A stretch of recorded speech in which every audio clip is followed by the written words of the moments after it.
Tobe's Vertical Adventure is a retro-style 2D treasure hunting platformer reminiscent of Spelunky. You play as the anatomically incorrect Tobe or his girlfriend Nana, whose ass looks big enough to crush a tank. The general aim of the game is to go through levels collecting diamonds, with the total per level being a little over 100. There are 4 worlds and 16 levels per character, which I think is almost a little too short considering it has almost no replayability. At the end of each level there's a large chest, the opening of which causes a countdown in which you need to race back to the beginning of the level. There are 2 tools: balloons, which is kind of useless, and rope, which is a pain in the ass because you throw it through blocks ahead of you, not directly above you. Personally, I feel this far too easy. The only challenge presented is that of the terrible default controls. Typical PC platformer controls have the right hand in charge of moving and the left hand in charge of jumping and shit.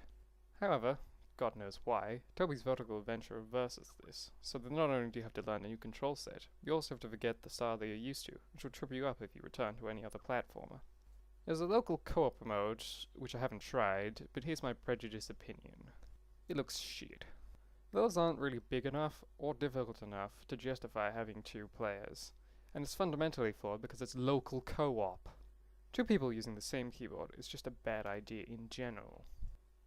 And having them play right next to each other is an even worse idea because from my experience I can only determine that co-op play was designed so that people could dick their mates over in video games.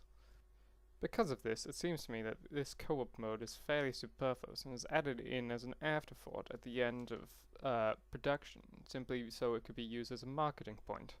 Speaking of marketing points, looking at the list of features, all I see is misleading bullshit. Hours of classic platforming action. Well, it's not really classic platforming action. And when you, and while it's technically true, when you hear hours, you think about 10 to 14, what you actually get is maybe 3. Play as Tobe or Nana, each with a unique storyline and movesets. Calling them storylines is a bit of an exaggeration, since essentially, it's just, hey, let's go get treasure at that island. And calling them movesets unique is like saying Scorpion and Sub-Zero have unique sprites. Co-op mode with a friend as either Tobe or Nana. I've already explained why co-op mode is a shitty excuse for a feature, so I'll skip that. 16-bit graphical retro goodness. Although I can't argue with the validity of that, it's just superfluous information, and not something I'd really call a feature. Experience the story through cutscenes.